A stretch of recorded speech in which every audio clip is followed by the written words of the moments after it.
হরে কৃষ্ণ, রাধে রাধে বন্ধুরা। গিরিধারী গোপাল সোনা চ্যানেলে তোমাদের সবাইকে সুস্বাগতম। তোমরা সবাই কেমন আছো? আশা করি তোমরা সবাই ভালো আছো গোপাল সোনার কৃপায়।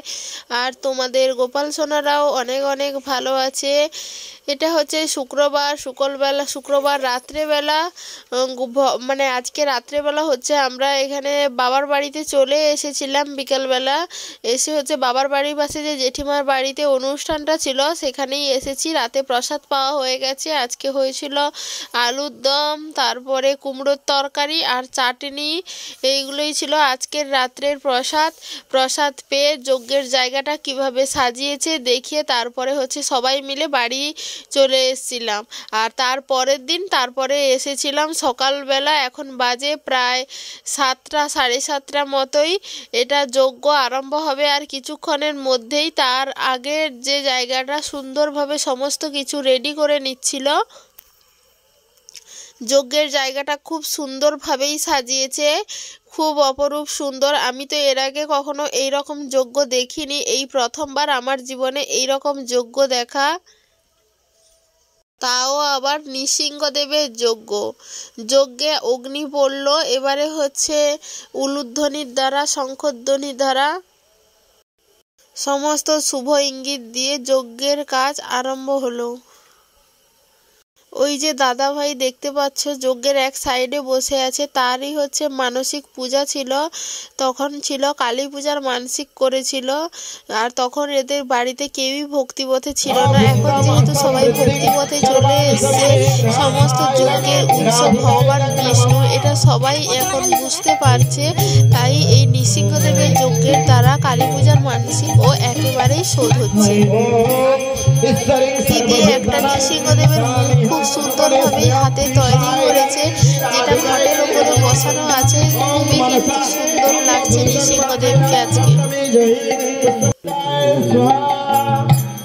ওম সর্বদ্ভুতায় স্বাহা, ওম শ্রীমতে স্বাহা, ওম জগন্নাথায় স্বাহা, ওম ত্রিবিক্রমায় স্বাহা। তারপরে যজ্ঞ শেষ হয়ে যাওয়ার পরে সবাই চলে গেছিল ভাগবত কীর্তন প্রভুকে স্বাগত জানানোর জন্য। ফুল অর্পণ করে ভাগবত কীর্তন প্রভুর সামনে ভাগবত কীর্তন প্রভুকে রাস্তার কাছ থেকে বাড়ি অবধি নিয়ে আসা হয়েছে। এইরকম খুব সুন্দর ফুল ছিটিয়ে ছিটিয়ে। মায়াপুর থেকে আজকে ভাগবত কীর্তন প্রভু এসছেন, উনিই হচ্ছেন আজকে পাঠটা দেবেন। সবাই এতই ভিড় করছে, দেখাই যাচ্ছে না। এবারে তোমরা দেখতে পাচ্ছ ভাগবত কীর্তন প্রভুকে। কারা কারা ভাগবত কীর্তন প্রভুকে চেনো অবশ্যই কিন্তু কমেন্ট করে জানিও। ভাগবত কীর্তন প্রভু খুব সুন্দর গান গায়। ভাগবত কীর্তন প্রভুর নিজের একটা ইউটিউব চ্যানেল আছে, সেখানে তার গলার যে সমস্ত সুন্দর সুন্দর সঙ্গীতগুলো আপলোড করেন। ওনার গলা সত্যি খুব সুন্দর। যেখানেই অনুষ্ঠান হোক না কেন, যদি ভালো কোনো অনুষ্ঠান, তারপর মায়াপুরেও যখন জমজমার অনুষ্ঠান হয়, তখনই কিন্তু ভাগবত কীর্তন প্রভু ওখানে গিয়ে হচ্ছেন ভজন কীর্তন করেন। ওনার গানের গলা খুবই সুন্দর। আমরা কতজন এসেছি শুধু দেখতেই থাকো।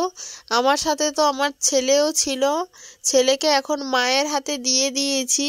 আমি যেহেতু একটু ভিডিও করব বলে বলছিলাম, তাই মায়ের কাছেই দিয়ে দিয়েছিলাম।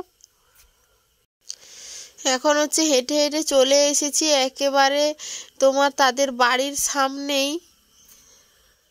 আজকে একটা জিনিস দেখে খুবই সুন্দর লাগলো। যারাই অনুষ্ঠানে এসছে সবাইকেই আজকে তিলক পরানো হয়েছে। আজকে সবাই কপালে তিলক পরিধান করেছে। এই সমস্ত অনুষ্ঠানে বারবার যোগ দিতে ইচ্ছে করে, কিন্তু ভাগ্যে থাকে না। এইখানে যে আনন্দ, সেই আনন্দ কিন্তু আর কোথাও গেলে পাওয়া যাবে না। এই ভক্ত সঙ্গে পড়ার যে আনন্দ, সেইটা একেবারে ভক্ত সঙ্গে যারা পড়েছে তারাই জানবে এই ভক্ত সঙ্গে কত আনন্দ।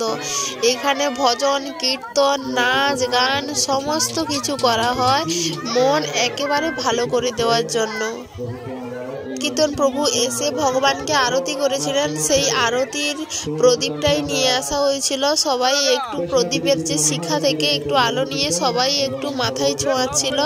এইটা আমরা জানি যে ভগবানকে নিবেদন করা প্রদীপ খুবই শুভ, তাই সেটা সবাই মাথায় নেয়। বাড়িতেও আমরা আরতি করার পরে প্রদীপের আলোটা আমরা সবাই মাথায় নেই, বাচ্চাকেও দেই। এইখানেও তাই একটু ভিড় ঠেলাঠেলি লেগে গেছিল।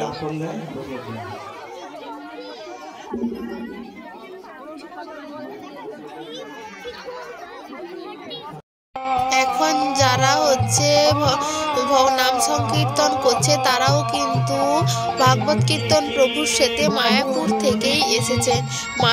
ভাগবত কীর্তন প্রভু যেখানে যেখানে প্রোগ্রাম করতে যান এনারাও তাদের সাথে হচ্ছে, এই প্রভুরাও তার সাথে হচ্ছে সমস্ত জায়গায় যান। কারণ আমি অনেক জায়গায় দেখেছি, প্রায় সব জায়গায় ভাগবত কীর্তন প্রভুর সাথে এই প্রভুরা থাকে।